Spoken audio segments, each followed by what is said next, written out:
It's football season, and I don't know about you, but I am ready for fall and football games. So the September project of the month is for you, my sports lovers. And it's featuring our brand new Singer Patchwork Plus sewing machine. You're going to love it. All right, let's dive into this project because we're going to be making that seat cushion. And then if you want to learn how to make the blanket, that's going to be in the description with the full tutorial as well. But in this tutorial, I'm going to show you how to make the actual seat cushion. That's super cool. So we're going to start out by taking our webbing and sewing our strips together so that it makes one long continuous loop. I recommend stitching back and forth a few times on this. Make sure it really holds up well. And then we're going to take our outside piece of what's going to be our seat cushion. This thing folds in half, so you have a seat cushion on one side and a pocket for your blanket on the other. You'll see in the end. But we've got this piece open and we've got it right sides facing up, and I've got these little marks, and you'll see it in the tutorial, the written tutorial, where to place and stitch down this webbing. But this webbing is one continuous loop. You just want to make sure it's not twisted. There's parts that are going to hang off the end on either side of this piece. Those are going to become the handles. But what I'm doing right now is I'm just pinning it down where I'm going to be sewing it to the back. That's the key part, which I'm kind of pointing out right here. And then here you can see the pieces that hang off the side. Those are just one loop, so it just makes it easy. Now for attaching this, you can run stitches up and down this, but I do recommend the stitches that are towards where the straps are on both sides, that you do what's called like a box stitch. Basically you're going to make a stitch around it in a square, and then you're going to crisscross between the square from corner to corner. It just gives it a lot more stability and makes it sturdier, because these handles are going to get pulled and tugged, and we want to make sure that they do not tear our fabric or get a little too rough with them. So yeah, that's what I'm doing. I'm going to do it on this one, but then I went through and I did it on the other 3 spots, and I sewed up and down the center as well, because I do not want these straps going anywhere. I want them to last through the season and into the next season and every sports season that I attend, because I love going to sporting events and I love a good football game in the fall. Alright, so after we do this, we're going to create pockets. A pocket for the cushion and a pocket for the blanket. Both of these pockets are going to start out the same way, which is our very next step. We're going to fold down one edge of our square pocket a full inch, and then we are going to stitch that down. I did like a 1/4 inch stitch from that cut edge. Basically, we're making a casing that we're going to be running 2 different size elastics through on each one. So be sure you go to the description, you download the full written tutorial. It's going to give you the measurements, it's going to tell you exactly the supplies you need, everything step by step of how to do this. This video is just to kind of walk you through it. Okay, so now that we've got our casing, we're going to, on one of the pockets, we're going to measure in 5 inches from either end of that casing. And we're going to take our 8-inch piece of elastic and we're going to put a safety pin on it and thread it through. We want this elastic, either end of the elastic, to be at those marks that we just made on the casing, 5 inches in from either side. So this elastic is not stretching from edge to edge, it's just stretching between those 2 marks in the center of this pocket. And it'll make sense in a minute, but you just want to find that edge. There's the edge of the elastic, and I'm going to pin it right there where that marking is. Just get close. And then we're going to do the same thing for the other side and remove that safety pin. And then I'm going to stitch across that casing to hold the elastic in that spot. I'm going to go back and forth a few times because this elastic is going to stretch, and I want to make sure it's not going to go anywhere. And we're going to do the same thing to the other side with stitching down the elastic inside the casing where we had marked it 5 inches in from both sides of this pocket that we're creating. Alright, so now that we've got this nice little stretchy elastic center, we want to add hook and loop tape to both sides of that casing on either side of the elastic. This is something that you're just going to simply straight stitch down all the way around. One little tip, and I didn't show it in the video at this part, but you'll see me do it later in the video, is I use a little double-sided seam tape to hold the hook and loop tape down to the material. So then when I go to sew it, I know it's not going to move around. So that's just a fun little tip. If you want to use some of that, it's perfect time to use it. All right, so there it is, and I'm going to do it the same thing on the other side. Now you'll see that my hook and loop tape, I'm using the same side of the tape on this, and then the other side of the tape is going to be on the other piece. So make sure you're using the same side of the tape on both sides of the elastic. And then next we're going to, oh, look how nice that looks. Very good. We're going to get our other pocket that we've already done the casing on, and we're going to take an 18-inch piece of elastic, and this one's going to get threaded all the way through the casing from edge to edge. And that's pretty straightforward. You're just going to slide it on through there and just wiggle and finagle until it gets all the way in from edge to edge. Once we get it set from one end to the other, you're going to have just a slight gathering. This is not going to be a huge gather, but this time I'm going to change my machine to a zigzag stitch because this one's probably going to get stretched a little more than the other one. And so I'm going to use a zigzag stitch to really secure that elastic to the edge of this casing. It doesn't have to be pretty because this is actually going to get caught in our seam allowance when we sew it all together, but it's going to give it a little more stability.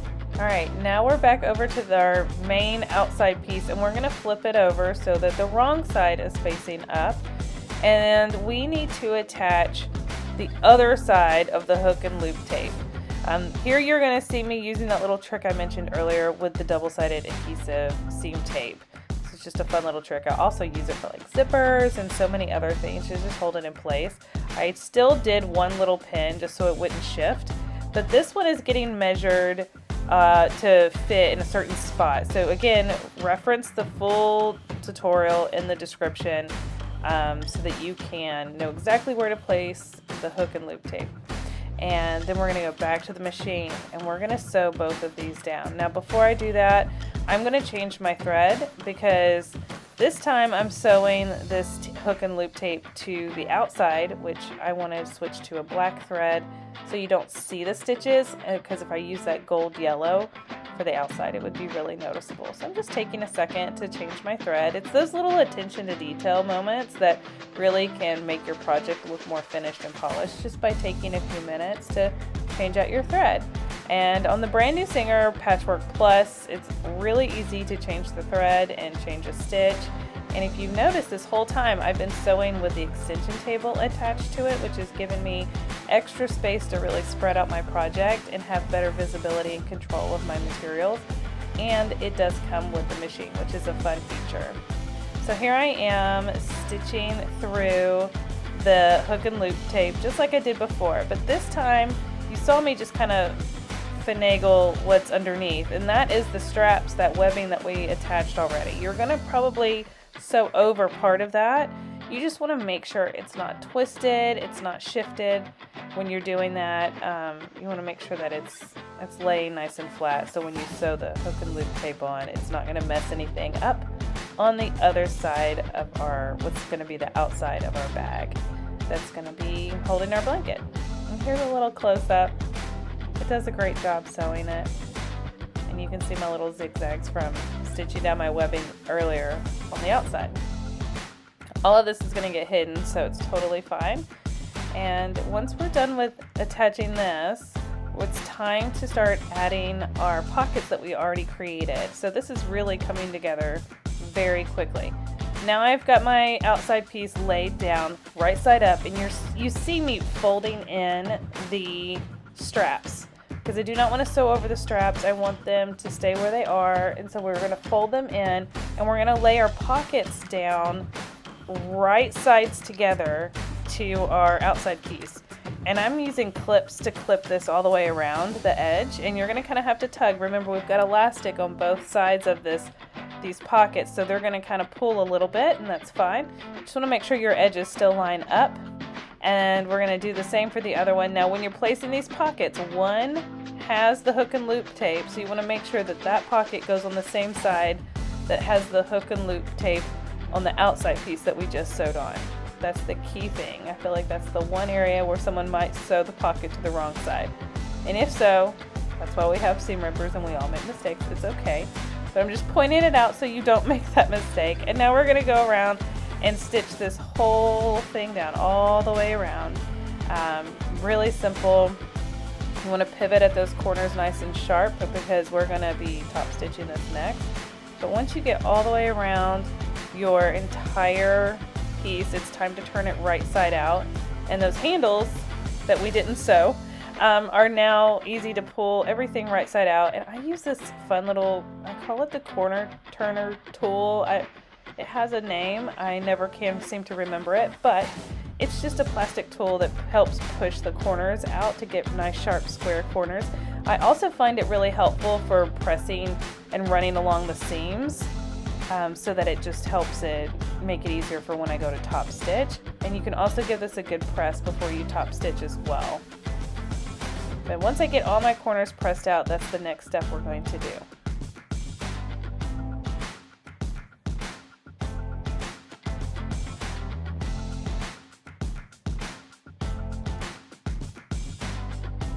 Now this time I decided to leave the black thread in there for the top stitching because I want to make sure it looks really nice from the outside. You will see the black on the inside, but it's just minimal. But if I wanted to, I could have changed my bobbin to the yellow color and left the black in the top, and then it would have been even, you know, matched perfectly on both sides. I just didn't think to do that until this very moment, and that's okay.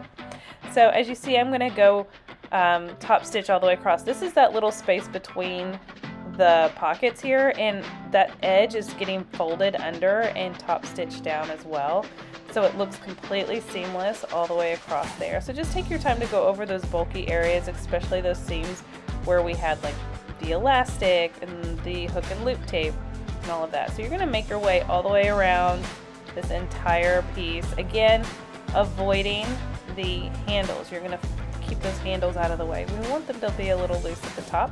We're not stitching them down all the way to the top.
comes the fun part. We're going to open up that hook and loop tape that's sticking together, and we've got a nice big piece of foam. I got this at the craft store.